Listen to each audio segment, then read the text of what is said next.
नमस्कार दोस्तों, welcome to accurate yoga. आप सभी का स्वागत है। आज दोस्तों बहुत ही बड़ी खुशखबरी है आप सभी के लिए। जो भी आप लोगों में से वीडियो ये देख रहा है तो उसको ये समझ में आ गया होगा थंबनेल देखते ही कि एक्यूरेट योगा की अपनी ऐप गूगल प्ले स्टोर पर आ चुकी है दोस्तों। जी हाँ, आपने सही सुना। तो दोस्तों ऐप के लिए आपको सबसे पहले प्ले स्टोर में जाना पड़ेगा। एंड्रॉयड फ़ोन में आपको गूगल प्ले स्टोर ईज़िली मिल जाएगा। उसको ओपन करेंगे, सर्च बार में आप सर्च करेंगे एक्यूरेट योगा। जैसे ही आप एक्यूरेट योगा सर्च बार में सर्च करेंगे तो आपको ऐप दिखाई देगी एक्यूरेट योगा की। उसे आप ओपन करेंगे और इंस्टॉल करेंगे। इंस्टॉल बटन पर क्लिक करेंगे। इंस्टॉल होने में थोड़ा सा टाइम लगेगा। ऐप को ओपन करेंगे तो ऐप ओपन होगी। जैसे ही ऐप ओपन होने पर आपको अपना फ़ोन नंबर भरना होगा। आप इसमें जल्दी से अपना फ़ोन नंबर भर देंगे, जो भी नंबर है आपका।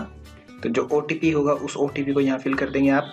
ओटीपी फिल करने के बाद में आपसे पूछा जाएगा कि आप स्टूडेंट हैं या पेरेंट्स हैं। दोस्तों स्टूडेंट बटन पर आप क्लिक करेंगे और कंटिन्यू करेंगे और नेक्स्ट कर देंगे और गेट स्टार्टेड इस पर क्लिक करेंगे। जैसे ही तो आपको अपना नेम फिल करना होगा। नेम के बाद आपको अपनी ईमेल आईडी देनी होगी। फिर उसके बाद में रजिस्टर कर देंगे आप। उसके बाद में आपको ऑप्शन मिलेगा CSIR UGC नेट। आप इस पर क्लिक करेंगे और डन कर देंगे। ओके, उसके बाद में आप जैसे ही ऐप में जाएंगे तो आपको नीचे बैचेस दिखाई देंगे, होम दिखाई देगा और स्टोर दिखाई देगा। तो स्टोर पर आप क्लिक करेंगे। स्टोर पर जैसे ही क्लिक करेंगे तो आपको कोर्स दिखाई देगा। कोर्स में आप जो कोर्स दिया गया है उसे आप परचेज करेंगे। इसमें जाएंगे, इस पर क्लिक करेंगे और बाय नाउ पर आप क्लिक करेंगे। बाय नाउ पर जैसे ही आप क्लिक करेंगे तो आपको सिलेक्ट स्टेट पूछा जाएगा। आप जहां से भी हैं वहां से आप टिक कर देंगे। सपोज आप दिल्ली से, मैं दिल्ली सिलेक्ट कर देता हूं। इसको नेक्स्ट करते हैं। फिर आपसे बाइंग का ऑप्शन आएगा। आप गूगल पे से या फोन पे से, आप जिस तरीके से आप पे करना चाहते हैं, इसमें वैलेट से, यूपीआई आईडी से, नेट बैंकिंग, आप जिस तरीके से चाहें उस तरीके से आप पे कर सकते हैं। जो भी पेमेंट होगी, पेमेंट होने के बाद में आपके सामने कुछ इस तरह का इंटरफेस शो होगा। तो सपोज किसी भी यूनिट को आप ओपन करते हैं तो इसको ओपन किया जैसे फर्स्ट यूनिट को, तो आपको यहाँ पर यूनिट 1 की सारी वीडियोस नीचे मिल जाती है। जो भी सारे लेक्चर्स हैं मैंने सारे के सारे इसमें रख दिए हैं। सारे यूनिट 1 में आपके कवर हो गए टॉपिक। तो इसके साथ ही दोस्तों यहाँ पर आपके दिख रहा होगा ये ब्लू बटन है, जिससे आप इस पर क्लिक करके वीडियो को ऑफलाइन डाउनलोड भी कर सकते हो। जैसे आप अपनी YouTube की वीडियोस को डाउनलोड करते हैं ऐप में, ऐसे ही इन वीडियोस को भी आप डाउनलोड कर सकते हैं। ये उन बच्चों के लिए सबसे ज़्यादा सहायक होता है जिन बच्चों के लिए नेटवर्क की दिक्कत होती है या नेटवर्क की वजह से जो लाइव क्लास अटेंड नहीं कर पाते। तो उन बच्चों को यहाँ पर सारे के सारे लेक्चर्स आपको मिल जाएंगे और नेटवर्क कम होने के बावजूद आप इनको ऑफलाइन डाउनलोड लगा दीजिए और फिर बाद में जब आप चाहें तब इन वीडियोस को फिर से देख सकते हैं बिना कोई डाटा खर्च किए। तो दोस्तों इस प्रकार से आपके लिए UGC नेट JRF के जितने भी सिलेबस है वो मैंने सारा का सारा इस ऐप में डाल दिया है। इसके साथ में ही हमारी प्रतिदिन डेली लाइव क्लास भी चलती है। तो उनको भी अगर आप ज्वाइन करना चाहें तो उनको भी आप कर सकेंगे इसी ऐप के साथ में, इन्हीं चार्जेस में। तो दोस्तों इस ऐप को डाउनलोड करने के लिए आपको मैंने लिंक जो है डिस्क्रिप्शन बॉक्स में दे दिया है। आप जाइए और डाउनलोड कीजिए। थैंक यू सो मच, धन्यवाद। तो देखते हैं भी क्या होता है। धातुओं को उचित क्रम में रखना है। धातुएं हैं अपनी रस, रक्त, मांस, मेद, अस्थि, मज्जा और शुक्र, ये धातुएं सर, है ना। अरेंजमेंट जब भी रखनी हो तो हमें ऐसे ही रखना है। तरीका यही ध्यान रखना है, एग्जाम में खराब मत करना अपने प्रश्न को। कृपया अपना माइक ऑफ कर लीजिए। किसी का बच्चा बोल रहे हैं कहीं आसपास में, तो आपके तो प्लीज इसको बंद कर लीजिए। ओके, तो ये बात हम कर रहे थे कि आपके 7 धातुएं होती हैं। इन 7 धातुओं को अरेंज करना भी। मेद जैसे एक नंबर ए पर बोला है अपने को ना, एक ही जगह पर मेद बोला गया है यहाँ पर। तो हम ए पर सर इसको ए लिखेंगे, मेद को जहां भी है ए लिखेंगे। अरेंजमेंट करने का मैंने तरीका बताया है, नए विद्यार्थी हैं जिनको नहीं पता वो जरूर देख लेंगे। अस्थि को बी बोला है तो बी लिखेंगे अस्थि के आगे। मज्जा को ई लिखा है तो ई लिख दीजिए, है ना। और डी किसको लिख रक्त को, तो रक्त को डी लिख दीजिए आप। और सर क्या है, मास हो गया, हाँ मास बच गया। सी जो है मास की जगह आ जाएगा यहाँ पर। तो क्या बनता है सर, DCAB और E, ये सीक्वेंस बनती है। ये जहां भी है सर DCABE जो भी सीक्वेंस है ये बन जाएगी। Is it clear? हाँ जी। किसी को जो प्रश्नों के उत्तर दिए, कुछ बच्चों ने 4 ऑप्शन दिया था, वो पता नहीं क्या सोच के दिया था किसी ने। सुपर हरियाणा जी, आपने डी उत्तर कैसे दिया? आपको तो ये चीजें बेसिक वैसे ही पता है, सारी सारी चीजें, आपने कैसे गलत दिया इसका उत्तर? अशोक जी। योगा एंड यू शिखा धम्मा जी, क्या बात हो गई? या मैं तो गलत नहीं हूं कहीं इसमें? सर ओके बात भी सही हो गई जी। अच्छा, बाद हिमानी जी आपने भी उत्तर गलत दे दिया, ये क्या बात हुई? कृष्णा जी आपने भी है, नेहा जी सुधर जाओ। ठीक है सर मैंने गलत पढ़ दिया। ओके कोई बात नहीं, ठीक है। ध्यान से, एग्जाम में ऐसी गलतियां बहुत होने वाली है, ध्यान रखना। At least yes sir. 4 से 5 क्वेश्चन आपकी लापरवाही या गलत पढ़ने की वजह से, या आप लैंग्वेज नहीं पकड़ पाएंगे इसलिए गलत हो जाएंगे, और एग्जाम से जैसे निकलेंगे बाहर आपको बड़ा अफसोस होगा कि इतना सिंपल क्वेश्चन मैंने कैसे गलत कर दिया, बहुत अफसोस होगा। तो इसलिए मैं बार बार कहता हूं, अभी से अपनी तैयारी रखिए उन 5 क्वेश्चनों के लिए जो आते होंगे वो गलत होने वाले हैं, जो उनके लिए, और जो सबसे इजी होंगे उनके लिए, और ये सबसे इजी प्रश्न था, सबसे इजी। ठीक है ओके, नेक्स्ट प्रश्न है फिर आपका गेरेंट संहिता से। इस प्रश्न का एक बच्चे ने उत्तर अभी 2-3 दिन पहले मुझे दिया था किसी ने, तो मेरे इसलिए मेरे प्रश्न याद आ गए, हालांकि मैंने पूछा हुआ है बट आज जानबूझ करके पूछने का मन किया मेरा, क्योंकि किसी बच्चे ने गलत उत्तर दे दिया था, तो सोचा इसके बारे में भी चर्चा कर ले हम। ठीक है ओके, 3 उत्तर, ठीक है, वेरी गुड। हाँ 5 टाइप हैं संगीता जी, वेरी गुड। गेरेंट संहिता के अनुसार दंत धोती के जो है 5 प्रकार हैं, ये ध्यान रखें, कभी भी 4 नहीं कहेंगे सर, वैसे तो 4 हैं और वैसे 5 हैं, तो वैसे ऐसे नहीं, केवल 5 है तो 5 ही है दंत धोती के। ठीक है, 4 अपनी धोती है। मूल धोती की बात की जाए तो 4 धोती है। धोती कौन कौन सी सर? एक अंतः धोती है, दंत धोती है, और कौन सी आगे?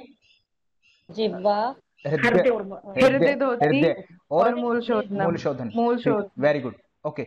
4 धोतियां अपनी, इन चारों के सर 4-4, 5-5 प्रकार हैं। अंत धोती की बात करें तो वात, वारी और वहनिष्ठ सर और बहिष्कृत। ठीक है, ये जो है इसके प्रकार है। और इसकी बात करें दंत धोती की तो सर दंत, जीवा, दंतमूल, जीवामूल और कर्ण, कपाल। कर्ण पहले आएगा या कपाल पहले आएगा?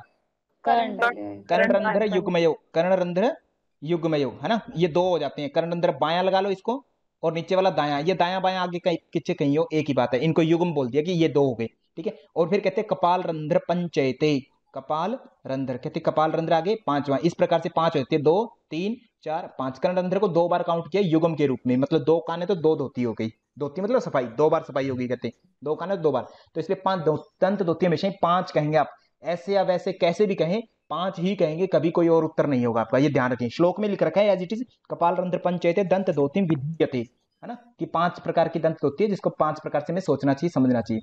फिर हृदय धोती आती है, दंड वमन वाससा, दंड धोती, वमन धोती और वाससा मतलब वस्त्र धोती। वाससा वर्ड को एज इट इज याद रखेंगे, एग्जामिनर एज इट इज आपको शब्द दे सकता है, वास है सा, है ना, तो जिसका मतलब होता है वस्त्र से धोती करना। वमन सर कोई भोजन खाया हुआ है उसको उल्टी कर देना, है ना। और दंड धोती की बात करें तो सर दंड धोती क्या है? दंड का अंदर प्रवेश करवा करके और सफाई करना। और हृदय धोती, इन तीनों का लाभ जो है विशेष रूप से हृदय के लिए सबसे उपयुक्त माना जाता है, सबसे ज्यादा हृदय के लिए उचित मानी गई है, दंड, वमन और वात्सा तीनों ही धोती, इसलिए हृदय धोती नाम दे दिया। मूल शोधन में सर अकेला एक ही प्रकार है ना, कि गुदा भाग की सफाई करना, है ना, हल्दी के पीत दंड मतलब हल्दी के डंडे से या अपने मध्यमा अंगुली आदि के द्वारा। ओके, यहां से मूल शोधन के लिए एक बहुत अच्छा प्रश्न बनता है कि मूल शोधन के द्वारा, कौशिला जालवान जी, मूल शोधन के द्वारा किस वायु की शुद्धि होती है? मूल शोधन को करने से किस वायु की शुद्धि होती है? वायु की क्रूरता। यस, अपान की क्रूरता जो है नष्ट हो जाती है, वेरी गुड, है ना, अपान की क्रूरता नष्ट होती है। वेरी वेरी इंपॉर्टेंट, बहुत इंपॉर्टेंट प्रश्न है, ये ध्यान रखेंगे।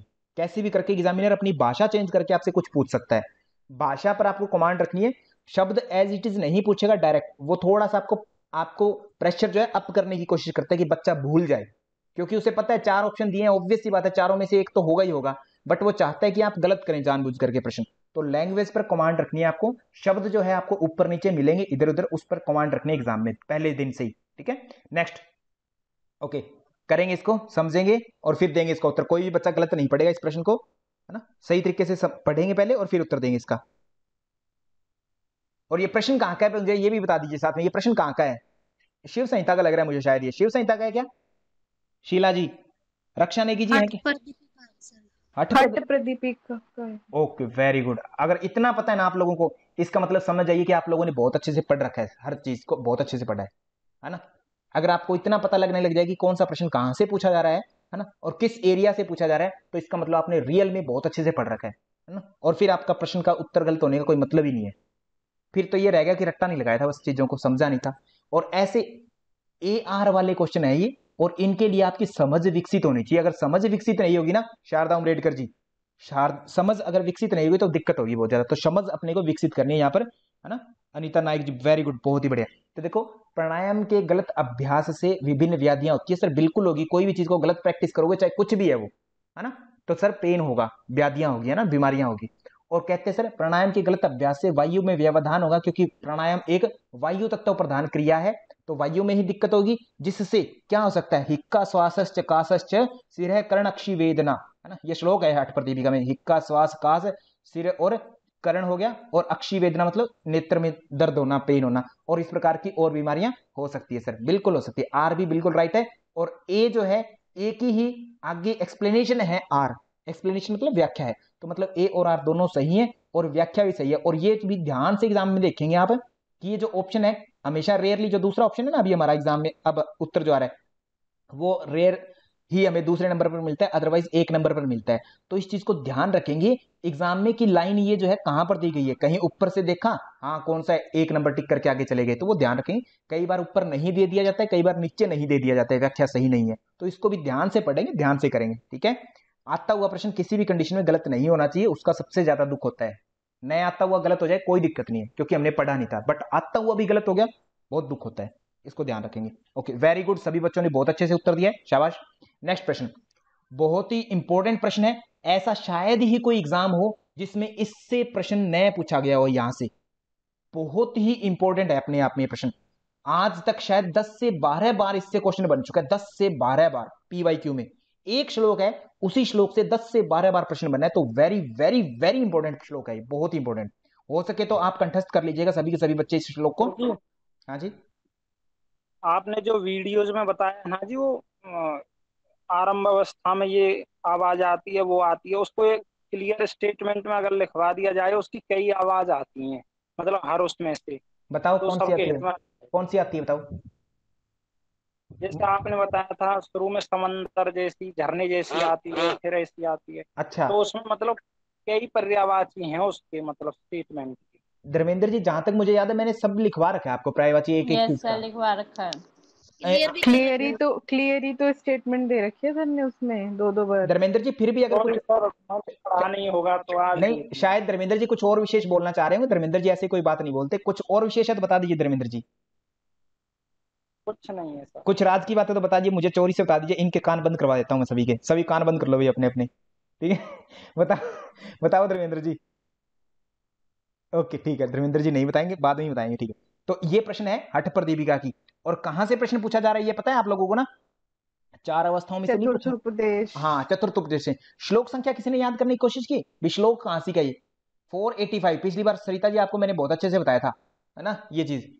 तेजेंद्र जी 485-86 का श्लोक है, ये बहुत इंपॉर्टेंट श्लोक है, बहुत ही ज्यादा, है ना। वहां पर ये बार बार बोले जाते हैं, एक वर्ड बोल के आदो, और फिर आगे चार ध्वनियां, आदो जलधि जीमूत भेरी, है ना, निर्झरझर, झरझर बोल दिया जाता है, झरझर संभवा, ये चार होगी सर। जलधि का मतलब जल को जो स्टोर करके रखता है, मतलब समुद्र हो गया। जीमूत की जैसे कि वर्षा जो होती है, मतलब मेघ हो गई, अपने मेघ बोल दीजिए या बादल बोल दीजिए, ठीक है, इसका मतलब समुद्र हो गया, ठीक है। भेरी एक वाद्य यंत्र, झरझर मतलब झरना हो गया, ठीक है। आदो जलधि जीमूत भेरी निर्झरझर संभवा, और फिर मध्य तू, मध्य, है ना, मध्य क्या है, मर्दल, मर्दल मतलब ढोल, और फिर शंखो तथा, शंख हो गया, शंखो तथा काहल, घंटा, काहल जस तथा, घंटा मतलब घंटा, बड़ा मंदिर में घंटा होता है बहुत बड़ा, टन करके बजता है वो वाला घंटा, ठीक है। और काहल, काहल का मतलब यहां पर घड़ियाल से लिया गया, काहल जस तथा,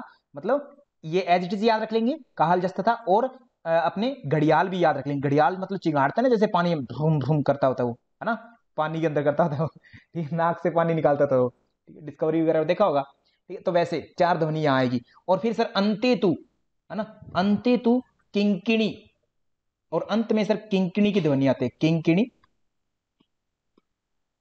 अंते तू किंकिणी, वंशी, वीणा, और एक और इंपॉर्टेंट बच्चियों, बहुत ही इंपॉर्टेंट पॉइंट, क्या है पॉइंट? भ्रमर। भ्रमर। भ्रमर गुंजन। भ्रमर निस्वना, है ना, कहते ऐसे ऐसे जैसे भ्रमर श्वास छोड़ता है, कहते घूं करते हुए हेलीकॉप्टर टाइप में उड़ता है ना, तो कहते ऐसे ऐसे कहते ध्वनि आती है। 4 इंपॉर्टेंट। तो एक बात और बताता हूँ कि बहुत से बच्चे ना लास्ट में, जब हमेशा ही मैं क्लास में क्वेश्चन करवाता हूँ तो बच्चे क्लास छोड़कर चले जाते हैं। खैर वो आपकी मर्जी है ना। मुझे जो आपका धन चाहिए था वो मेरे को मिल चुका है। अगर आपको अब ज्ञान चाहिए या नहीं चाहिए वो आपकी मर्जी है, छोड़ सकते हैं क्लास।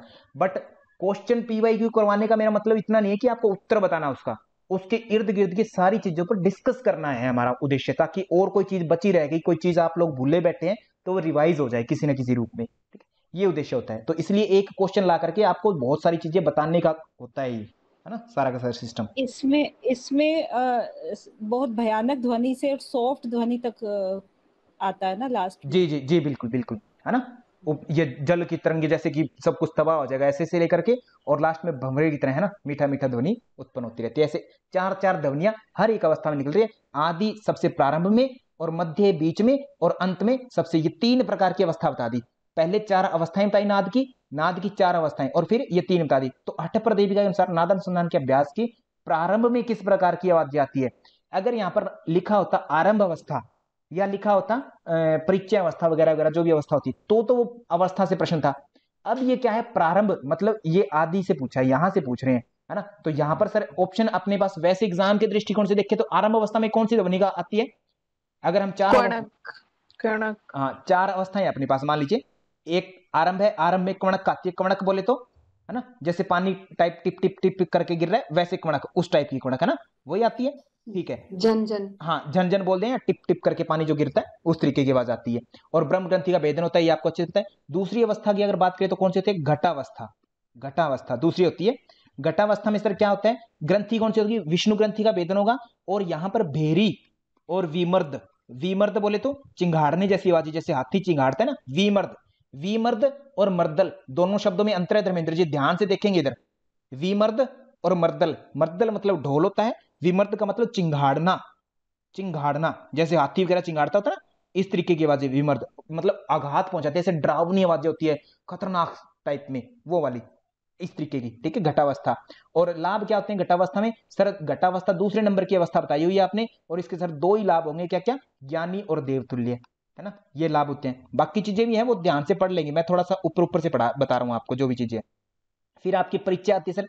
परिचय में किसी प्रकार की ग्रंथि का कोई भेदन नहीं होता कभी भी, है ना। परिचय में किसी प्रकार की कोई ग्रंथि का भेदन नहीं होता। तो आवाज कौन सी आती है ये बताएंगे धर्मेंद्र जी। धर्मेंद्र जी, जो मैंने टिपिकल आवाज बताई हुई ना आपको, वो बताएंगे। हाँ हाँ, क्या होगा? मर्दल ध्वनि मर्दल, आती है। Very good. मर्दल की मतलब ढोल, मर्दल मतलब ढोल की आवाज आएगी, परिचय। ठीक है, और सर क्या बचता है आपका? ग्रंथि का कोई भेदन ही नहीं होगा परिचय अवस्था में, और दोष दुख जरा व्याधि से मुक्ति पा लेते हैं परिचय अवस्था में। तीसरी बचती है सर निष्पत्ति अवस्था, चौथी अवस्था जो है निष्पत्ति, उसमें क्या होगा सर आप? तृतीय अवस्था में सहजानंद की स्थिति भी तो आती है ना? बिल्कुल आती है, बिल्कुल आती है। ठीक है, ओके। तो ग्रंथि का भेदन नहीं होता, मैंने ये बात बोली है, राखी जी, है ना, कोई ग्रंथि का भेदन नहीं होगा। ओके, फिर आगे चलते हैं हम निष्पत्ति अवस्था। निष्पत्ति अवस्था में बात की जाए तो रुद्र ग्रंथि जो लास्ट ग्रंथि बच गई अपनी, ब्रह्मा विष्णु महेश, विष्णु शुद्धि चक्र में, ब्रह्म ग्रंथि आपके हृदय में अनाहत चक्र में, और रुद्र में आपकी कौन सी है सर? वो सॉरी, आज्ञा में कौन सी है? रुद्र ग्रंथि। ये 4 ग्रंथियां होगी, 3 ग्रंथियां होगी मेन। ओके, ये जो है निष्पत्ति अवस्था में क्या होगा? अपनी आवाज जो आएगी वीणा, जो माता सरस्वती के पास होता है, माँ सरस्वती के पास में, वो वाली वीणा की आवाज आती है, सबसे मधुर आवाज हो जाती है। चौथी अवस्था होती है ईश्वर के समान साधक, ईश्वर के समान हो जाता है साधक, ईश्वर के गुण आ जाते हैं, सृष्टि संहार कर्ता के जैसा हो जाता है। कृपया माइक को ऑफ कर लीजिए, किसी का एक्स्ट्रा बच्चे का माइक ऑन है तो कृपया कोई प्रश्न तो पूछ लीजिए, अदरवाइज एक्स्ट्रा आवाज आती है ना, फिर बच्चे डिस्टर्ब होते हैं। ठीक है, ईश्वर सदृश हो जाता है, और राजयोग का अधिकारी भी हो जाता है, राजयोग संज्ञा विधानकम, है ना, राजयोग का अधिकारी हो जाता है चौथी अवस्था में जाकर के साधक। राजयोग का मतलब सर वही जो हमने बताया था कि समाधि से मतलब होता है, राजयोग का हर ग्रंथ में समाधि की तरह तुलना कर रखी है।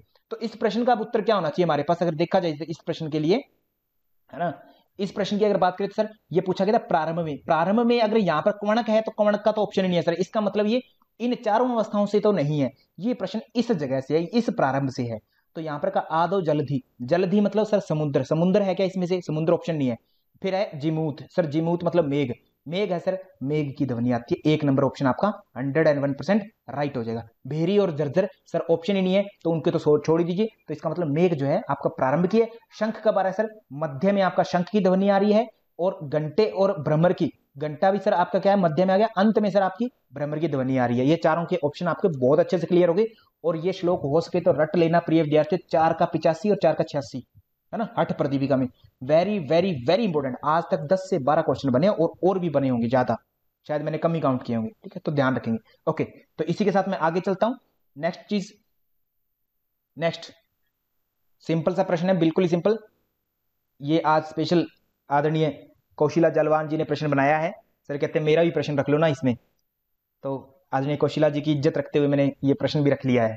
ठीक है, आपका सम्मान करते हैं कौशिला जी, बहुत ही आपके प्रश्न का भी इतना ही सम्मान करते हैं। तो इसका उत्तर देंगे जल्दी से, आप ही उत्तर देंगे फिर। सबसे पहले इसका दीजिए भाई। पारुल जी डी, नेहा जी डी, कौशिला जी ए।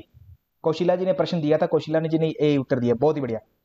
और कोई बच्चा ये नहीं कहेगा सर हिंदी में भी लिख के दिखा दो, हिंदी भी लिखी हुई है यहाँ पर ना। अब ये मत कहना सर हिंदी आपने टिपिकल लिख दी है ना, तो ये मत कहना, या पाइलोरस को पाइलोरस क्यों लिख दिया। Which among the following organ open in small intestine through pylorus. Pylorus किसका पार्ट है सर? पाइलोरस जो है अपने स्टमक का पार्ट है। ठीक है, ओके, स्टमक का पार्ट है सर, ये पाइलोरस है। यहां से पाइलोरस के थ्रू जो है किसका मुंह जो है छोटी आंत में खुलता है। छोटी आंत बोले तो ड्यूडिनम में किसका खुलता है सर? किसका खुला? ये स्टमक था, है ना, स्टमक का ही एक पार्ट पाइलोरस है। इसके जगह से किसका मुंह खुलता है यहाँ छोटी आंत में सर? इसमें से माउथ तो नहीं है, ठीक है, लीवर भी नहीं है सर, है ना। पाइलोरस के थ्रू नहीं आता, वो तो एम्पुला ऑफ वेटर के थ्रू आता है छोटी आंत में, पाइलोरस के थ्रू नहीं आता। और पेनक्रियाज भी नहीं सर, वो भी एम्पुला ऑफ वेटर से आता है। तो सर कौन है ऑप्शन? ऑप्शन डी, स्टमक जो है पाइलोरस के थ्रू अपना इंटेस्टाइन में मुंह खुलता है इसका। क्या प्रश्न समझ पाए कौशिला जी आप? हाँ जी, तो ऑप्शन नंबर डी होगा इसका। क्या प्रश्न सभी बच्चे समझ पाए जिन्होंने सी या अलग उत्तर दिया है? वो मैं आपको ये प्रश्न और आसानी से पूछा जा सकता था, बट मैं कोशिश करता हूं थोड़ा टिपिकल बनाने की, क्या, ताकि आप कमांड अपनी भाषा पर पास हो। आप सबको इस प्रश्न का उत्तर अच्छे से पता था, बट क्योंकि भाषा पर थोड़ी सी कमांड नहीं है, तो इस कारण से दिक्कत हो रही है किसी किसी बच्चे को। तो भाषा पर भी कमांड लाइए, उसको समझने की कोशिश कीजिए कि क्या क्या अर्थ निकल सकते हैं इस चीज के, है ना, क्या रियल मीनिंग्स है। धर्मेंद्र जी, आदरणीय कौशिला जी, ये बात क्लियर हुई सभी को? कौशिला जी वेरी गुड, सभी वेरी गुड, बहुत ही बढ़िया उत्तर दिया है, तो वेरी गुड। ओके, नेक्स्ट इसका स्टमक हो जाएगा, कुछ बताने की जरूरत नहीं है इसमें। नेक्स्ट कोई अच्छी चीज तो कुछ भी नहीं है इसमें, कोई मैं बताऊंगा आपको। तो नेक्स्ट सिंपल सीधा प्रश्न, सिंपल एंड सोबर, बहुत ही प्यारा सा प्रश्न है, बहुत ही प्यारा सा प्रश्न है। और हठ प्रतिदीपिका में आपको पता होगा कि कितने आसनों का वर्णन किया गया है सर? कुल, है ना, 15 आसन बताए गए हैं सर। 15 ही है ना हठ प्रतिदीपिका में धर्मेंद्र जी के? 16 हैं शायद, 16 है मुझे लग रहा है ना, एक कल ही नए एडिशन में जमा छपा है। अच्छा 15 है क्या? ठीक है, very good, okay very good Himani ji, 15 याद है। संगीता जी नया नोटिस आया होगा शायद, हठ प्रतिदीपिका देख के बताना। ठीक, okay, Sheela ji, Rakhi ji, very good very good very good, बहुत बढ़िया, शाबाश, ए उत्तर देने से भी। ठीक है, तो सिद्धासन जो है 72,000 नाड़ियों की शुद्धि करता है सर, इसमें कोई दो राय नहीं है, है ना, 100% सत्य है बात। ओके राइट है। दूसरी जन हठ प्रदीपिका के अनुसार कुल 84 आसनों में से सिद्धासन सर्वश्रेष्ठ है जो नाड़ियों की शुद्धि करता है। ऊपर वाली बात कह दी, ठीक है, नीचे वाली बात सर 84 आसनों में से श्रेष्ठ है। इसमें किसी बच्चे को शक है तो बताइएगा। हठ प्रदीपिका में स्पष्ट कहा है कि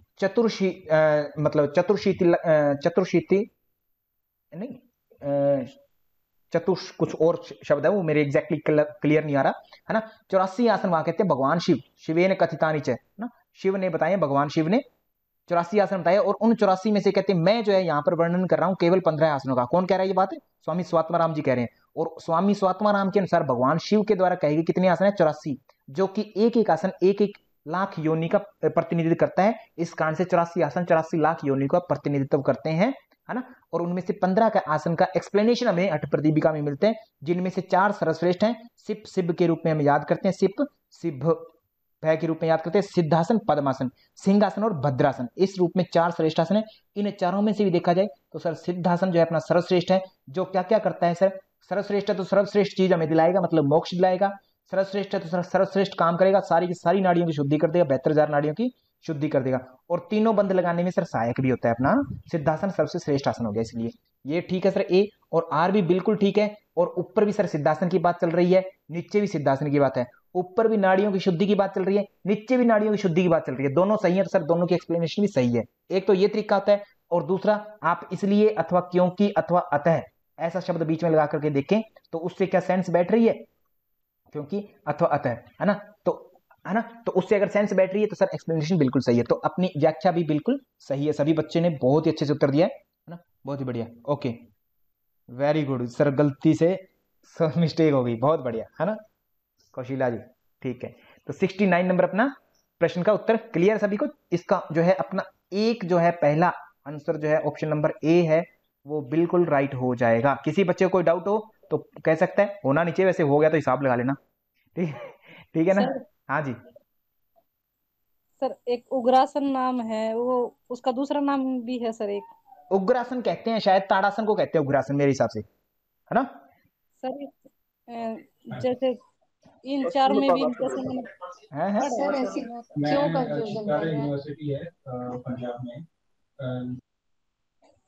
एक प्लीज एक बार किरण जी की बात पूरी होने दीजिए। हाँ किरण जी बोलिए। सर जो उग्रासन का दूसरा नाम आपने ताड़ासन बताया है, हाँ हाँ अ, सर फिर शिव संहिता में जैसे सिद्धासन की जगह स्वास्तिकासन बताया था, मतलब उग्रासन की जगह। अच्छा, फिर सर स्वास्तिकासन का नहीं पता कौन सा आसन होता है। पश्चिमोत्तानासन है सर, उग्रासन। ओह सॉरी, मैं भूल गया था, ओह सॉरी, माफी चाहूंगा। पश्चिमोत्तान आसन को हम उग्रासन कहते हैं, ठीक है। धन्यवाद तेजेंद्र जी, आपने मुझे सही रास्ता दिखा दिया, मेरी आंखें खोल दी। पश्चिमोत्तान, पश्चिमोत्तान, अच्छा ऐसे लिखा जाएगा, पश्चिमोत्तान आसन कहते हैं, ठीक है, उग्रासन को ही हम, ठीक है। ओके, ये मैंने बताई हुई है आपको बात। अब आप जो पूछ रहे हो किरण जी, वो प्रश्न आप शायद ये पूछना चाह रहे हो कि सर चार श्रेष्ठ आसन हठ पर दीपिका में आपने बताए सिप सिभ, सीप है सीप है ना, ये वाले। तो शिव संहिता में कौन से हैं चार आसन, ऐसे ही पूछ रहे हो आप। जी सर। तो शिव संहिता के पता होने से पहले आपको एसएसपी के जरूर पता होना चाहिए, तो आपका आसान हो जाता है ये काम, एसएसपी के पता होता है। तो बड़े एस से सर सिद्धासन होता है, ठीक है, और छोटा एस है तो छोटे एस को आधे छोटे सह के रूप में, मतलब आधा से आधे सह से एक ही आसन बनता है स्वस्तिकासन, और पै से सर एक ही आसन बनता है पद्मासन, पद्मासन, ठीक है। तीन आसन हो गए। एसएसपी से एक ज्यादा इसमें है सर, +1 है इसमें, तीनों कॉमन आ जाते हैं आपके, तीनों के तीनों कॉमन होंगे, सभी बच्चे ध्यान रखेंगे। 3 एसएसपी सिद्ध सिद्धांत पद्धति 3 आसन है, तो 3 ही नाम है, और प्लस में एक आसन हो गया सर, और तो क्या हो गया इसमें, वही सेम सिद्धासन, स्वस्तिकासन कासन और पद्मासन, और सर एक एक्स्ट्रा कौन सा आ जाता है, उग्रासन। और उग्रासन हम किसको कहते हैं सर, पश्चिमोत्तान आसन को कहते हैं, ये अच्छे से पता है आपको, ठीक है। और ये किरण जी आपको बहुत अच्छे से पता होना चाहिए, है ना। 1-2 दिनों में आपकी क्लास लगने वाली है, बस हिसाब लगा लो आप ना, 1-2 दिनों में, बस ज्यादा देर नहीं है, 1-2 दिनों में, ठीक है। हाँ, क्या किरण जी आपकी बात का उत्तर दे पाया मैं। सर स्वास्तिकासन नहीं समझ पाई। ओहो, अच्छा स्वस्तिकासन होता क्या, ये कह रहे हो क्या। तो इसके लिए तो आप बुक पढ़ो ना, बुक क्यों नहीं पढ़ी आपने, हठ प्रदीप का वगैरह कोई तो बुक होगी आपके पास, है कि सर बुक तो। और आप तो फिर आपने देखा नहीं, उसमें मिला नहीं उत्तर आपको। पिक्चर तो नेट पे भी देख सकते हैं। हाँ, आपके दोनों जो पंजे हैं आपके घुटने और जो घुटने के बीचों बीच आ जाते हैं, मतलब थाई और काफ मसल के बीच में आ जाते हैं आपके, है ना पंजे। तो सर्दियों में स्पेशली इसको किया जाता है ताकि अपने अंदर ठंड ना लगे, क्योंकि ठंड सबसे ज्यादा सर हमारे हाथों और पैरों से एंटर करती है। तो जब ऐसे बैठ करके स्वस्तिकासन में हम अभ्यास करते हैं सर्दियों में प्राणायाम आदि का, तो सर ठंड कम लगती है, गर्मी आ जाती है एकदम से, है ना, ठीक है। और किसी को भी जैसे मान लो जुकाम हुआ है किसी को, तो उसके पैरों को सर आप गर्म पानी में रख दीजिए, तो उसके अंदर पूरे शरीर में पसीना सा आ जाता है। और उसको ठंडे पानी में रख दो सर, किसी को फर्श पर चलाओ, नंगे फर्श पर, है ना, सर्दियों में सर चुटकियों में क्या होगा, सर्दी हो जाएगी। प्रैक्टिकल करके देखो अपना, आज ही बाल्टी में बर्फ डालो और उसमें पैर पैर डुबो दो और देखो क्या हाल होता है ना। सर वो YouTube पे आप सारे ना आसन करके एक दिखा देना। हाँ, ये बात सरिता जी आपने बहुत अच्छी बोली है, शाबाश सरिता जी, आपके मुंह में घी शक्कर ना, बहुत ही बढ़िया, अच्छी बात बोली आपने। तो चलिए सरिता जी, इसी के साथ में आपकी आवाज को पूरा दबाते हुए आगे चलते हैं नेक्स्ट प्रश्न पर। तो ये प्रश्न था, इस प्रश्न का उत्तर दीजिए विद्यार्थियों, क्या दिया है, ए उत्तर दे दिया गया, ठीक है। तो योग अभ्यासी के लिए मिताहार का सुझाव दिया जाता है, बिल्कुल सर सही बात है, मिताहार का अभ्यास दिया जाना चाहिए। मिताहार का अर्थ सर 1/3 उदर को खाली रखना है, ये तो बात जायज नहीं है सर, है ना। कितना पेट खाली रखना सर, 1/4 खाली रखना है, ठीक है, ये है। और 1/4 अकेला खाली रखना नहीं, उसमें साथ में सुस्निग्ध भी होना चाहिए, सुस्निग्ध और क्या क्या होगा? सुस्निग्ध, मधुरहार, मधुर, सुस्निग्ध, और चतुर्थांश मतलब चतुर्थांश, हाँ, विवर्जिते, अंश विवर्जिते, और भुज्यते शिव भुज्यते संप्रप्रीते, शिव, शिव को अर्पित किया हुआ, मतलब अपने आराध्य देव को अर्पित किया हुआ भोजन प्रसाद के रूप में ग्रहण करें, वही आपका मिताहार कहलाएगा, है ना। तो इसमें चारों क्वालिटी होनी चाहिए तब मिताहार है, एक क्वालिटी होने से वो मिताहार नहीं होता। तो इसलिए ये आर जो है बिल्कुल रीजन गलत दे रखा है, मिताहार होना चाहिए, ये बात तो सही है। तो सर ए अपना 101% राइट है, बट आर गलत है। तो इसलिए अपना ऑप्शन जो है वो भी क्या हो जाएगा? ऑप्शन भी अपना जो पहला ऑप्शन है वो बिल्कुल राइट हो जाएगा। क्या सभी बच्चों को मेरी बात क्लियर हुई? सो बहुत ही अच्छी बात है, आप लोगों को बहुत अच्छे से क्लियर हो गई सारी बात। Very good. ओके, नेक्स्ट, उसी प्रश्न को क्लियर करते हुए हम नेक्स्ट प्रश्न देख रहे हैं।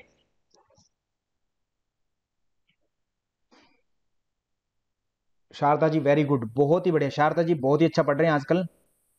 अनिल सर जो सभी बच्चों का ध्यान रखते हैं, सभी बच्चे मान और सम्मान के योग्य, श्री तेजेंद्र जी, अनिल कुमार जी, अनीता जी, कॉस्मिक वेल बीइंग, आदरणीय वीरेंद्र सर, धर्मेंद्र जी, दिशांत जी, गणेश जी, रक्षा नेगी जी, हिमानी जी, जन्नेहा योगी जी, श्वेता बजाट जी, ज्योति जी, कौशिला जी, किरण बेदी, कीर्तिपुरी जी, कृष्णा जी, मणिका जी, मोनिका त्यागी जी, मोनिका गेस्ट अम्बेड है, बेला चाओ या, नेहा प्रजापत, पारुल जी, राखी जी, संगीता जी, सरिता जी, शारदा जी, विशीला जी, सुपर हरियाणा, आदरणीय अशोक जी, विकास जी, प्रतिभा पाटिल जी, शिखा दम्मा जी, योगा एंड यू, सभी का स्वागत है भाई कक्षा में।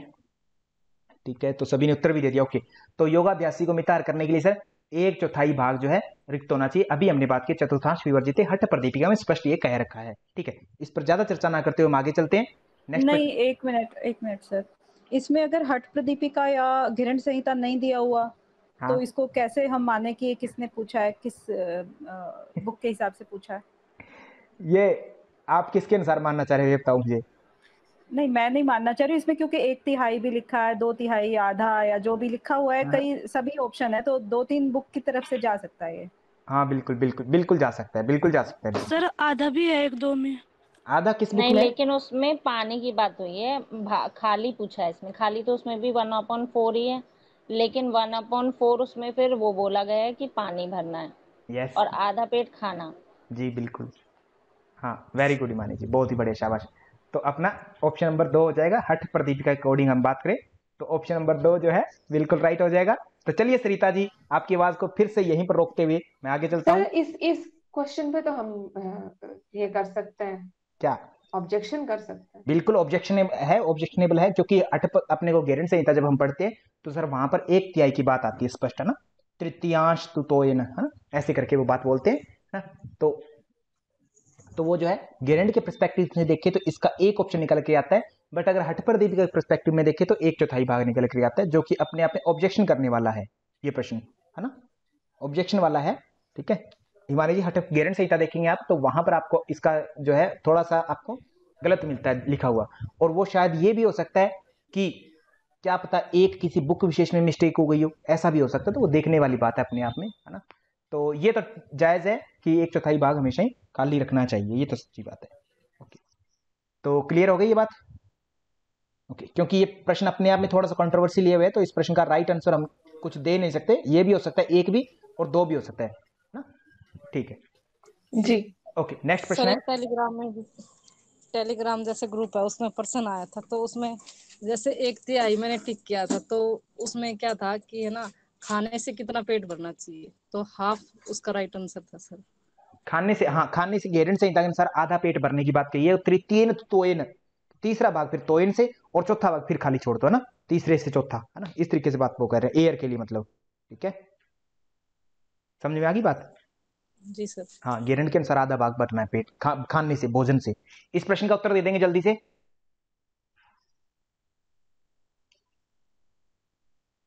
वेरी गुड भाई, बहुत अच्छा से पढ़ने लग गया आप लोग। क्वेश्चन पूछते हो ना ऐसे ऐसे क्वेश्चन पूछते हो, आपको ये पता लगने लग गया ना कि ये चीज गलत है और ये चीज यहां से आई है, ये गलत है, इसका मतलब रियल में आप लोग बहुत डीप डेप्थ में स्टडी कर रहे हो, बहुत इस डेप्थ में।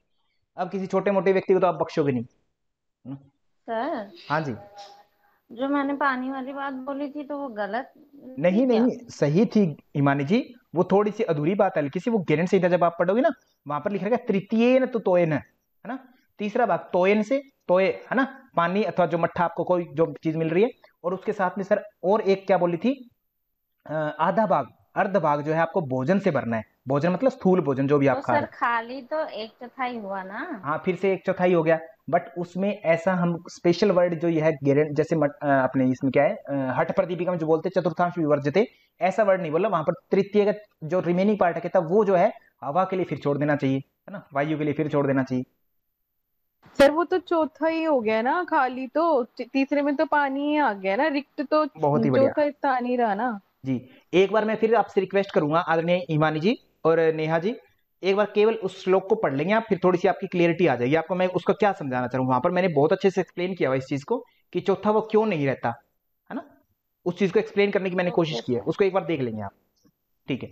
Okay sir. हाँ, फिर मेरे से क्वेश्चन पूछ लेंगे आप, मैं आपको एक्सप्लेन कर दूंगा फिर से, अगर फिर भी समझ नहीं आता तो, क्योंकि वो काफी 15-20 मिनट का टाइम है।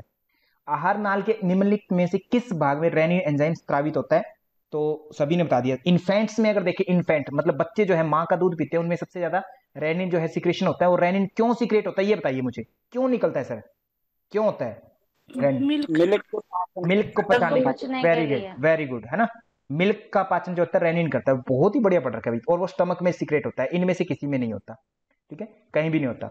वेरी गुड, बहुत ही बढ़िया। और स्टमक में सर और क्या क्या निकलता है? स्टमक में गैस्ट्रिक जूस होता है ना, गैस्ट्रिक जूस, HCl होता है, यस, और HCl, रेनिन हो गया, और लिपेज करके है कुछ, पेप्सिन, पेप्सिन, ठीक है, वेरी गुड वेरी गुड, बहुत बढ़िया, बहुत ही बढ़िया, बहुत ही बढ़िया, ठीक है, ओके। तो आगे चलते, और म्यूकस भी होता है, जो अपना म्यूकस साइड से, म्यूकसा से निकलता रहता है, म्यूकोसा वॉल से। फिर आगे चलते हैं, नेक्स्ट प्रश्न, 72 नंबर प्रश्न।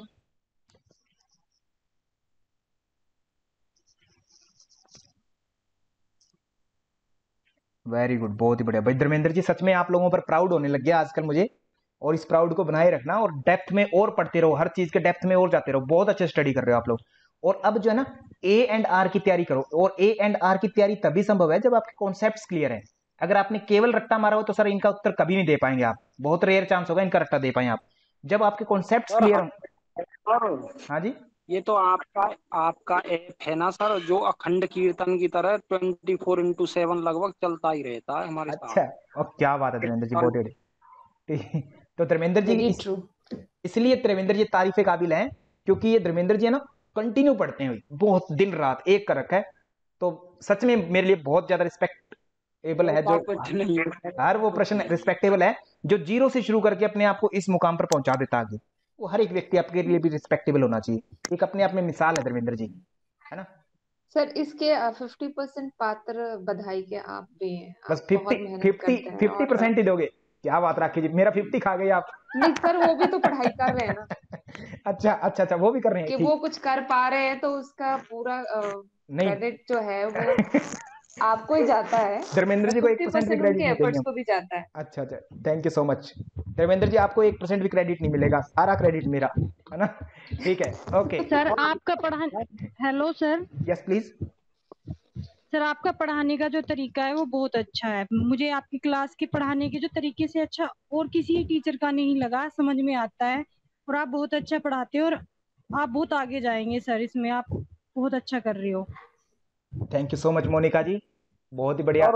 1 किलोमीटर बाएं 1 किलोमीटर बाएं जो चलने वाला स्टाइल है, वो काफी आपका स्लोगन चलेगा, वो किसी भी पार्टी पर भी नहीं टूटेगा। आप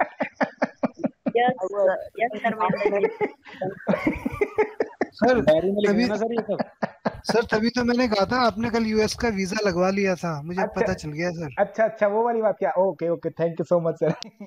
ठीक है सर, डायरी में लिख लेना ये सब। हाँ, रिकॉर्ड आजकल तो स्क्रीन रिकॉर्डिंग होती है अपने दिशांत जी, पूरी बातें, ठीक है। नहीं, और दिशांत जी ये भी पूछ रहे हैं कि अब आगे पढ़ाई होगी। हाँ बिल्कुल होगी भाई, बिल्कुल होगी। बस सरिता जी चल भाई, थोड़ी सरिता जी की भी तारीफ कर दो, थोड़ी सी, है ना, थोड़ी सी कर दो। नहीं मेरी तारीफ की बात नहीं है, मुझे यहाँ तक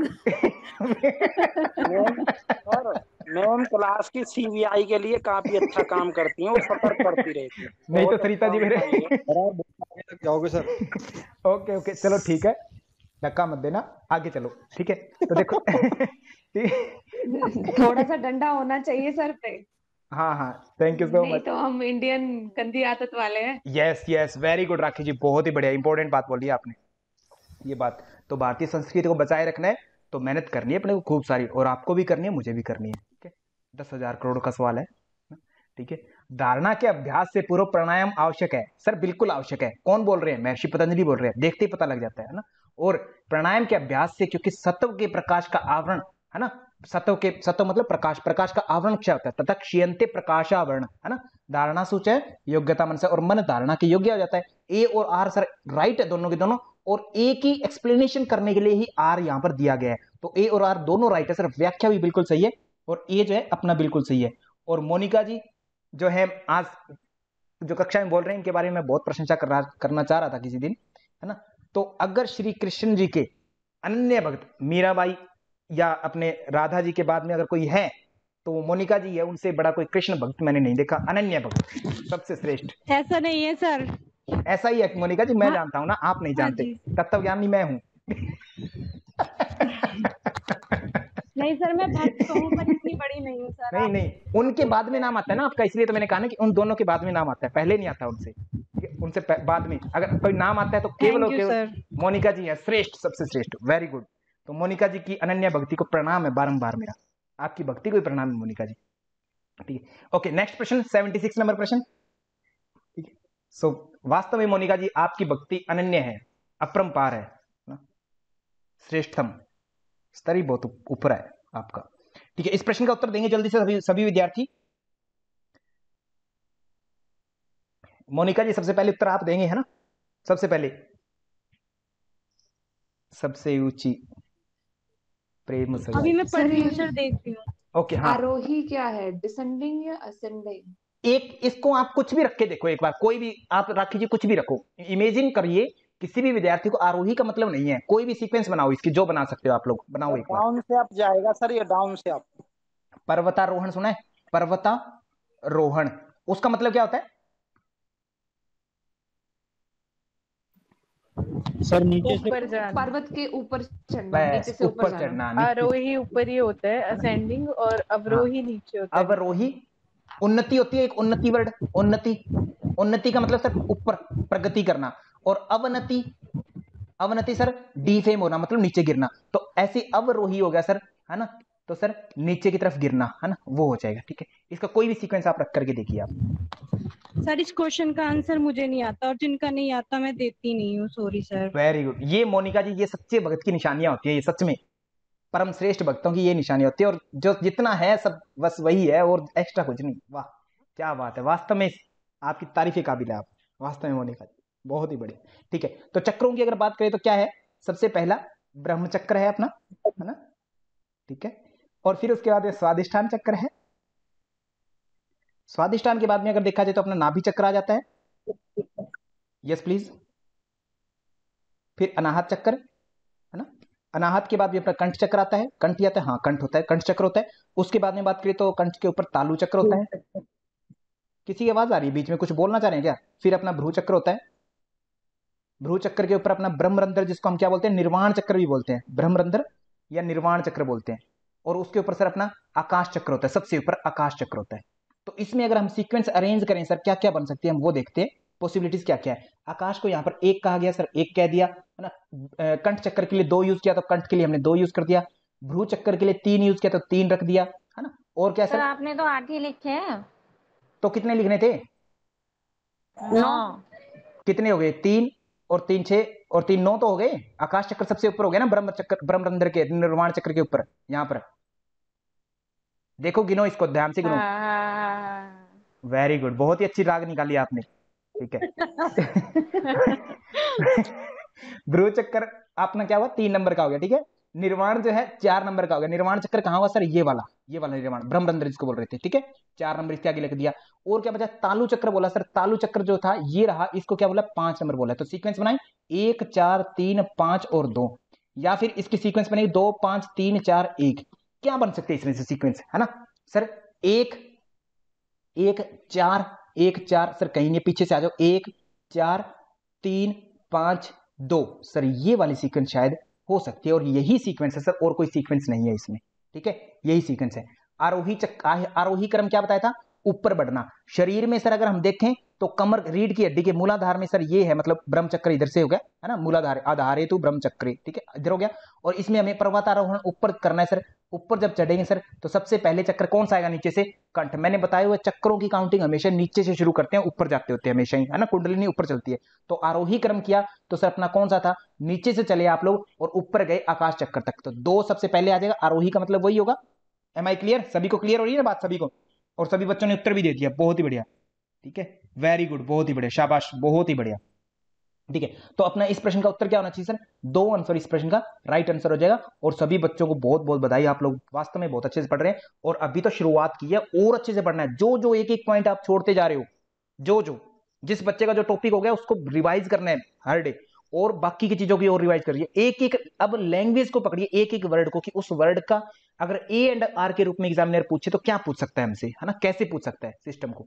जैसे ये बात है, छोटी सी बात है एक, बट पूछा देखो एग्जामिनर ने कैसा है, देखो सोचो समझो इस चीज को, ठीक है।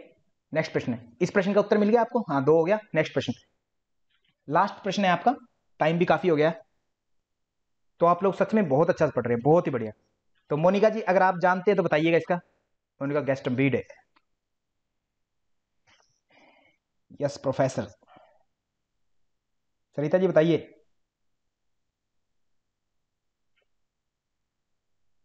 मोनिका जी हैं क्या कक्षा में?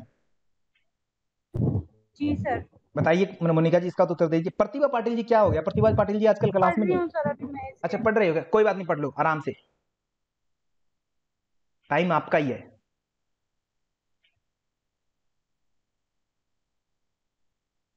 और एग्जाम में मोनिका जी अपने को ना थोड़ा सा और तैयारी करनी है ना, अच्छे से हम लैंग्वेज को पकड़ें और जल्दी से पढ़ें और एक्यूरेसी के साथ पढ़ें, क्योंकि एग्जाम में अपने पास एक सवाल के लिए मान के चलते हैं हम, अजम्पशन है हमारा कि 30 से 35 सेकंड, बस 1-2 सेकंड ऊपर नीचे होता है तो चलेगा, है ना, पर इतना मान के चलते, इतना ही मानो आप, इससे ज्यादा मत सोचना। बेशक आप हिसाब लगाते हो सर 150 क्वेश्चन है तो अगर हम देखें 180 मिनट तो ऐसे तो 1 मिनट हो गया सर, बट वो पता नहीं लगता कहाँ चला जाता है ना, आधा तो आपका इधर उधर देखने में चला जाता है, कंप्यूटर की स्क्रीन माउस को हिलाने में चला जाता है टाइम, पेन कॉपी पेन लिखने में चला सर जाता है। 2 ही सही लग रहा है इसमें आंसर, 2 ही सही लग रहा है मेरे को। बहुत ही बढ़िया मोनिका जी, सच में अनन्य भक्त हैं आप, श्री कृष्ण जी, कितने सीधे सादी आवाज आपकी, बिल्कुल सिंपल। और मोनिका जी अगर आपने देखा नहीं है, बहुत से बच्चों ने अगर देख लेंगे ना, पर्सनैलिटी बिल्कुल सादगी से भरा जीवन, बिल्कुल इनके स्टेटस हमेशा श्री कृष्ण जी से भरे रहते हैं। ओके, मुझे प्रतिदिन श्री कृष्ण जी के दर्शन करवाते हैं मोनिका जी, धन्यवाद मोनिका जी आपका, बहुत बहुत बहुत बहुत thank you so much sir. तो आगे चलते, एक असर्शन, व्याधि चित्त विक्षेप के साथ प्रकट होती है। व्याधि जो है चित्त विक्षेप के साथ आती है, ऐसा कैसे पॉसिबल है सर, क्या मतलब है इस चीज का? आपको अगर सूत्र याद है वो, है ना, कितने नंबर, अच्छा व्याधि वाला ये जो 9 अंतराएं जो बताई गई, ये सूत्र संख्या क्या है इसकी? 1/, सर हाँ 20 वो 30, वेरी गुड, 1/30 है, ठीक है। क्या है? व्याधि सत्यान संशय प्रमाद आलस्य अविरति भ्रांति दर्शन अलब्ध भूमिकत्व अनवस्थितत्व चित्त विक्षेपास्ते अंतराय, कहते ये चित्त में विक्षेप करने वाले अंतराएं हैं, कितनी? 9 अंतराएं हैं, है ना, और जिसमें एक व्याधि है। कहता व्याधि जो है चित्त विक्षेप के साथ प्रकट होती है। सर ए राइट है, बिल्कुल बिल्कुल राइट है। चित्त विक्षेप सर क्यों आता है ना, चित्त विक्षेप जब आता है, चित्त विक्षेपास्ते अंतराय, और चित्त विक्षेप जब आता है सर तो व्याधि पैदा करता है आपकी, है ना, व्याधि अंतराय हो सकती है। तो चित्त विक्षेप जो होता है त्रिदोष में विषमता लाता है, जिससे क्या होगा, आपकी व्याधि आती है। क्योंकि लगा करके देखिए यहाँ पर, क्योंकि, है ना, चित्त व्याधि जो है चित्त विक्षेप के साथ आती है, क्योंकि चित्त विक्षेप आने पर त्रिदोष इम्बैलेंस हो जाएंगे, वैषम्य मतलब संतुलित नहीं रहेंगे, तो सर अपने क्या होंगे, ऑटोमेटिक सी बात है, तीनों दोषों का ऊपर नीचे होना ही व्याधि कहलाते हैं, मतलब बीमारी कहलाते हैं, डिजीज कहलाती है हमारी कोई ना कोई। तो ए एंड आर दोनों सही है, और व्याख्या मतलब एक्सप्लेनेशन जो है एक दूसरे से संबंधित है, दोनों एक दूसरे से संबंधित बातें हैं, है ना, कोरिलेटेड है, यहाँ पर संबंधित बात यूज किया इन्होंने वर्ड, व्याख्या यूज नहीं कर, संबंधित, तो संबंधित भी है। तो ए अपना जो है ऑप्शन बिल्कुल राइट हो जाएगा। क्या सरिता जी आप इस बात के ऊपर कुछ बोलना चाहेंगे? आपको इजाजत है, कोई बात नहीं है। हाँ बोलना चाहेंगे, ठीक है, बहुत ही अच्छा बोला सरिता जी आपने, बहुत ही अच्छा बोला, शाबाश। एकदम से ना माइंड में नहीं आया कि चित्त विक्षेप से त्रिदोष उत्पन्न होता है। अच्छा, तो ये बात क्लियर होगी अभी सरिता जी? हाँ, माफी मांगना चाहेंगे आप? अब क्लियर हो गई। आपने गलत उत्तर दिया, इसके लिए माफी मांगना चाहेंगे? मांग सकते हैं आप, है ना, कोई दिक्कत नहीं, आपको माफ कर दिया पहले, सरिता जी को माफ कर दिया। ओह नहीं प्रोफेसर, माफी नहीं मांगना चाहेंगे। ठीक है, ओके ओके, ठीक है, ओके। हाँ जी सर जी धर्मेंद्र जी। चित्त विक्षेप से व्याधि होती है और व्याधि से शारीरिक रोग होता है। तो शारीरिक रोग में वात पित्त कफ के अलावा एक मिनट धर्मेंद्र जी, एक मिनट। सभी विद्यार्थियों से निवेदन है, एक मिनट धर्मेंद्र जी, सभी विद्यार्थियों से निवेदन है कि आप अगर कोई कार्य विशेष करना चाहते हैं तो कर सकते हैं। मैं आगे कोई नया क्वेश्चन नहीं करवाऊंगा, अभी केवल धर्मेंद्र जी की बातों का उत्तर दूंगा। ठीक है, तो सभी को नमस्कार आज के लिए, धन्यवाद। ओके, हाँ धर्मेंद्र जी, तो आप पूछ रहे थे कुछ? मैं ये कह रहा सर, योग दर्शन में जो व्याधि बताया है चित्त विक्षेप से शारीरिक रोग होते हैं मानते हैं, लेकिन उसमें ये तो कहीं भी जिक्र नहीं किया कि इससे वात पित्त कफ का असंतुलन होता है। इसके अलावा तो और भी रोग हैं इस हिसाब से, तो जैसे अग्नियां हुई 13 अग्नियां, उनका मतलब असंतुलन हो जाना, तो इसमें ये ऐसे कैसे आ जाएगा? ओके श्री धर्मेंद्र जी, जब मैंने योग सूत्र पढ़ाया था आपको और आप हमेशा कक्षा में उपस्थित रहते थे, तब मैंने व्याधि का अर्थ बताया था। व्याधि का मतलब क्या होता है? दो वर्ड होते हैं, आधि और व्याधि। आधि और व्याधि। व्याधि जो होती है सर शारीरिक होती है, शारीरिक बीमारियां होती है। धर्मेंद्र जी इस बात को मानते हो? आदि सर मानसिक होती आदि है। मानसिक होती है। तो मुझे धर्मेंद्र जी ये बताओ, मानसिक दोष कौन से होते हैं? मानसिक दोष तो सर दो ही होते हैं, एक तो रज होता है, एक तम होता है, ये दो ही होती है, सतम नहीं होता। ठीक है, और शारीरिक दोष कौन सा होता है सर? शारीरिक बीमारियां मतलब व्याधि होंगी, इसका मतलब शारीरिक जो दोष थे आपके, कौन से? 3 दोष, वात पित्त कफ, उनमें इंबैलेंस आ गया, उनमें इंबैलेंस आ गया। इसका मतलब व्याधि जो होती है आपकी हमेशा ही वात पित्त कफ का इंबैलेंस करती है। इंबैलेंस का अर्थ ही क्या है? व्याधि है। धर्मेंद्र जी क्या मेरी बात से सहमत हो? जी सर। और सर इसका मतलब यही है वेस्ट में, ये क्या है जी वेस्ट में? वैषम्य का मतलब क्या है? विषमता, विषमता, विषमता, विषमता और एक समता। समभाव होता है एक समता का, समानता का भाव, एक विषमता का मतलब ऊपर नीचे का भाव, जो समान न रहे वो चीज विषम हो जाती है। नमस्कार दोस्तों, वेलकम टू एक्यूरेट योगा। आप सभी का स्वागत है। आज दोस्तों बहुत ही बड़ी खुशखबरी आप सभी के लिए। जो भी आप लोगों में से वीडियो ये देख रहा है तो उसको ये समझ में आ गया होगा थंबनेल देखते ही कि एक्यूरेट योगा की अपनी ऐप गूगल प्ले स्टोर पर आ चुकी है दोस्तों। जी हाँ, आपने सही सुना। तो दोस्तों ऐप के लिए आपको सबसे पहले प्ले स्टोर में जाना पड़ेगा। एंड्रॉयड फोन में आपको गूगल प्ले स्टोर ईजिली मिल जाएगा। उसको ओपन करेंगे, सर्च बार में आप सर्च करेंगे एक्यूरेट योगा। जैसे ही आप एक्यूरेट योगा सर्च बार में सर्च करेंगे तो आपको ऐप दिखाई देगी एक्यूरेट योगा की। उसे आप ओपन करेंगे और इंस्टॉल करेंगे। इंस्टॉल बटन पर क्लिक करेंगे। इंस्टॉल होने में थोड़ा सा टाइम लगेगा। ऐप को ओपन करेंगे तो ऐप ओपन होगी। जैसे ही ऐप ओपन होने पर आपको अपना फ़ोन नंबर भरना होगा। आप इसमें जल्दी से अपना फ़ोन नंबर भर देंगे, जो भी नंबर है आपका। तो जो OTP होगा उस OTP को यहाँ फिल कर देंगे आप। OTP फिल करने के बाद में आपसे पूछा जाएगा कि आप स्टूडेंट हैं या पेरेंट्स हैं। दोस्तों स्टूडेंट बटन पर आप क्लिक करेंगे और कंटिन्यू करेंगे और नेक्स्ट कर देंगे और गेट स्टार्टेड इस पर क्लिक करेंगे। जैसे ही तो आपको अपना नेम फिल करना होगा। नेम के बाद आपको अपनी ईमेल आईडी देनी होगी। फिर उसके बाद में रजिस्टर कर देंगे आप। उसके बाद में आपको ऑप्शन मिलेगा CSIR UGC नेट, आप इस पर क्लिक करेंगे और डन कर देंगे। ओके, उसके बाद में आप जैसे ही ऐप में जाएंगे तो आपको नीचे बैचेस दिखाई देंगे, होम दिखाई देगा और स्टोर दिखाई देगा। तो स्टोर पर आप क्लिक करेंगे। स्टोर पर जैसे ही क्लिक करेंगे तो आपको कोर्स दिखाई देगा। कोर्स में आप जो कोर्स दिया गया है उसे आप परचेज करेंगे। इसमें जाएंगे, इस पर क्लिक करेंगे और बाय नाउ पर आप क्लिक करेंगे। बाय नाउ पर जैसे ही आप क्लिक करेंगे तो आपको सिलेक्ट स्टेट पूछा जाएगा। आप जहां से भी हैं वहां से आप टिक कर देंगे। सपोज आप दिल्ली से, मैं दिल्ली सिलेक्ट कर देता हूं। नेक्स्ट करते हैं।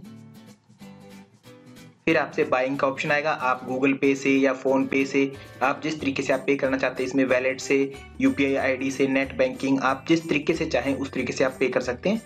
जो भी पेमेंट होगी, पेमेंट होने के बाद में आपके सामने कुछ इस तरह का इंटरफेस शो होगा। तो सपोज किसी भी यूनिट को आप ओपन करते हैं, तो इसको ओपन किया जैसे फर्स्ट यूनिट को, तो आपको यहाँ पर यूनिट 1 की सारी वीडियोस नीचे मिल जाती है। जो भी सारे लेक्चर्स हैं मैंने सारे के सारे इसमें रख दिए हैं। सारे यूनिट 1 में आपके कवर हो गए टॉपिक। तो इसके साथ ही दोस्तों यहाँ पर आपके दिख रहा होगा ये ब्लू बटन है, जिससे आप इस पर क्लिक करके वीडियो को ऑफलाइन डाउनलोड भी कर सकते हो। जैसे आप अपनी YouTube की वीडियोस को डाउनलोड करते हैं ऐप में, ऐसे ही इन वीडियोस को भी आप डाउनलोड कर सकते हैं। ये उन बच्चों के लिए सबसे ज़्यादा सहायक होता है। जिन बच्चों के लिए नेटवर्क की दिक्कत होती है या नेटवर्क की वजह से जो लाइव क्लास अटेंड नहीं कर पाते, तो उन बच्चों को यहाँ पर सारे के सारे लेक्चर्स आपको मिल जाएंगे। और नेटवर्क कम होने के बावजूद आप इनको ऑफलाइन डाउनलोड लगा दीजिए और फिर बाद में जब आप चाहें तब इन वीडियोस को फिर से देख सकते हैं बिना कोई डाटा खर्च किए। तो दोस्तों, इस प्रकार से आपके लिए यूजीसी नेट जेआरएफ के जितने भी सिलेबस है वो मैंने सारा का सारा इस ऐप में डाल दिया है। इसके साथ में ही हमारी प्रतिदिन डेली लाइव क्लास भी चलती है, तो उनको भी अगर आप ज्वाइन करना चाहें तो उनको भी आप कर सकेंगे इसी ऐप के साथ में, इन्हीं चार्जेस में। तो दोस्तों, इस ऐप को डाउनलोड करने के लिए आपको मैंने लिंक जो है डिस्क्रिप्शन बॉक्स में दे दिया है, आप जाइए और डाउनलोड कीजिए। थैंक यू सो मच, धन्यवाद।